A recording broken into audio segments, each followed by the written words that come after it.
বিসমিল্লাহির রহমানির রহিম। দর্শক, যাদের পিঠে ব্যথা, কোমরের কথা বলি নাই, পিঠে ব্যথা আছে, তারা ভিডিওটি যদি দেখেন একটু ভালো ধারণা আপনাদের হবে।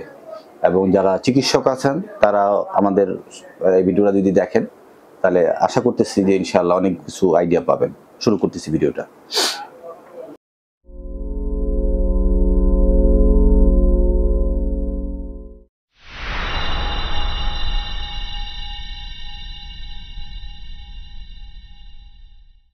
তো আমাদের কাছে গত কালকে রাত্রে একটা পেশেন্ট আসছিলেন, উনি বাংলাদেশ বিমানে চাকরি করেন, নামটা আমি বলছি না, আপনাদের জ্ঞাতার্থে বলছি, আমাদের রিয়েল পিকচারটা আমরা আপনাদের সাথে শেয়ার করি। এখানে আমাদের কোনো আর্টিফিশিয়াল বা কোনো রকম কোনো প্রমোট করে কিছু করা হয় না। তো গতকালকে যে পেশেন্টটা আমাদের কাছে আসছিলেন, ওনার পিঠে ব্যথা। পিঠের কোন জায়গায় ব্যথা একটু লক্ষ্য করেন, এই মডেলটা ঠিক এই জায়গাটা ব্যথা। তো এই ব্যথাটা ওনার কিভাবে শুরু হলো, উনি বললেন যে আমার হঠাৎ করে আমি শুয়েছিলাম, তার আগের দিন বেশ কিছু ব্যায়াম করেছি, তারপরে আমি রাত্রে শোয়া ছিলাম, সকালে উঠে আমার ব্যথাটা শুরু হইলো। এই ব্যথাটা প্রায় আজকে 1 মাস ধরে ব্যথা। আমি যখন ঘুমাইতে যাই তখন ব্যথা শুরু হয়, এবং ঘুমিয়ে পড়ার পর শুয়ে পড়লে ব্যথা হয় না, কিন্তু শোয়ার অবস্থা ব্যথা হয়, এবং শোয়ার থেকে ওঠার সময় আমার ব্যথা শুরু হয়, একটু ভালো ব্যথা লাগে, এরপর ব্যথা একটু কমে, একটু নাড়াচাড়া করলে, কিন্তু ওই যে একটা মৃদু ব্যথা ওই জায়গায় থাকেই। এটাই নিয়ে আমি 1 মাস পার করতেছি। তা আমার কাছে আসছিলেন, তা আমি অনেক ইতিহাস নিলাম। তো প্রথমে আমি এটা এক্সক্লুড করার চেষ্টা করলাম যে এটা টিবি কিনা। অর্থাৎ আমরা জানি যে আমাদের এই T12 এই রিজনে আমাদের প্রথম হলো আমাদের ডায়াগনোসিসের প্রথমটাই হচ্ছে আমাদের পটস ডিজিজ বা টিবি। এটা কিনা আমি ডায়াগনোসিস করার চেষ্টা করলাম। তো এটা যদি হয় তাহলে তার গুরুত্বপূর্ণ কিছু লক্ষণ উনি বলতেন আমার ঘুষ জ্বর থাকে, আমার কাশি হয়, বা আগে ছিল, বা আগে টিবি ছিল, এবং আমি ক্লান্ত, আমার এনার্জি কম, এবং দীর্ঘ সময় একটা ইতিহাস থাকতো, এবং আমি টায়ার্ড বোধ করতাম, আমি অনেকক্ষণ দাঁড়িয়ে থাকলে আমি ব্যথা পাই, তারপরে আমি খুব বেশি মুভমেন্ট করলে ব্যথা পাই, এই জাতীয় কথাবার্তা, বেশ কিছু কথা উনি বলতেন। যেহেতু কোনো জ্বর নাই, যেহেতু কোনো কাশি নাই, আগেও টিবি ছিল না, মুভমেন্টে ব্যথা নাই, কোনো এনার্জি সমস্যা নাই, দাঁড়িয়ে থাকতে পারে, তাহলে তো তার টিবি হওয়ার কথা না। এই কারণে আমি এটা মোটামুটি সমস্ত ফাইন্ডিংস নেগেটিভ।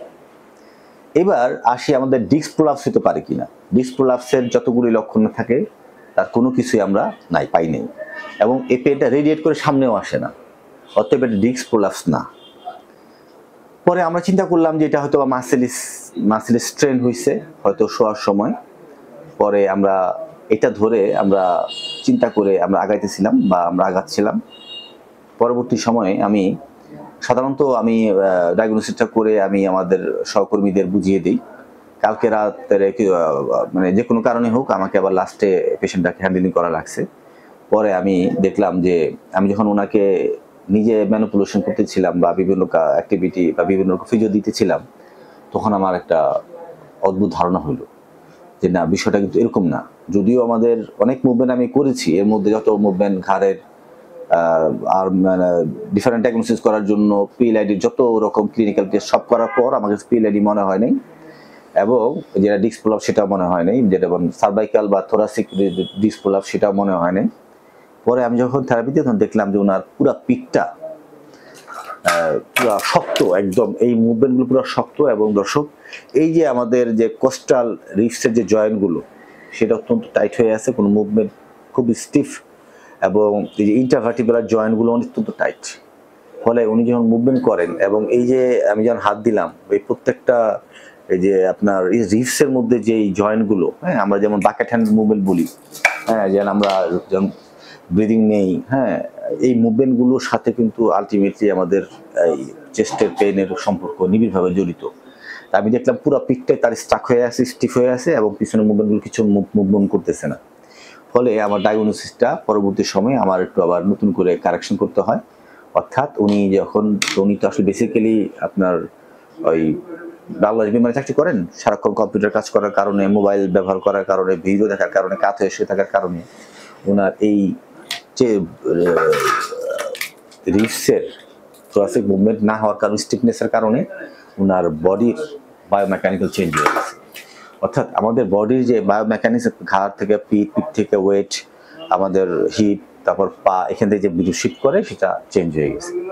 তো আমরা পরে ওনাকে আমাদের যে সাধারণত যে ট্রিটমেন্টগুলো আমরা দেই আমাদের এখানে, যে আমাদের ড্রাই নিডিল, তারপরে আমাদের এমএফআর, ভিসারাল ম্যানিপুলেশন, যা যা করা লাগে সব করার পর আলহামদুলিল্লাহ কালকে উনি অনেক বেটার বোধ করছেন।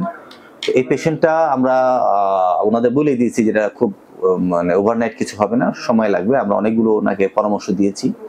আমরা আশা করতেছি যে মোটামুটি সপ্তাহ দুয়েকের মধ্যে অনেক ভালো রেজাল্ট পাবো আমরা। তো এইটার ফিডব্যাক আমরা দিব, হ্যাঁ। এবং আজকে ইনশাল্লাহ পেশেন্ট আসবেন। আমরা আপনাদের সামনে জানাইলাম যে আমাদের ডায়াগনোসিস হচ্ছে যে ওনার বায়োমেকানিক্যাল চেঞ্জ, মাসকুলোস্কেলেটাল ডিসঅর্ডার, সেই সাথে ওনার চেস্ট আপনার স্টিফনেস, অর্থাৎ আমাদের আমরা যদি অ্যাক্টিভিটি বা রেগুলার ঠিক মতো না করি তাহলে আমাদের থোরাসিক রিজনের স্টিফনেসের কারণে ওনার এই পেনটা হচ্ছে। এবং এই পেনটা T4 সিনড্রোম না।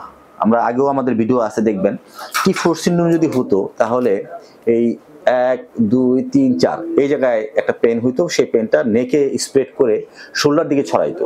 সেই ধরনের উনি কোনো রকম প্রবলেম আমাদের বলে নাই, হ্যাঁ। এবং এটা আমরা ওই লক্ষণ না থাকার কারণে আমরা পুরোপুরি নিশ্চিতভাবে বলছি যে না, T4 সিনড্রোম না, এটা পুরোটাই তার কি মাসকুলোস্কেলেটাল ডিসঅর্ডার এবং থোরাসিক স্টিফনেস।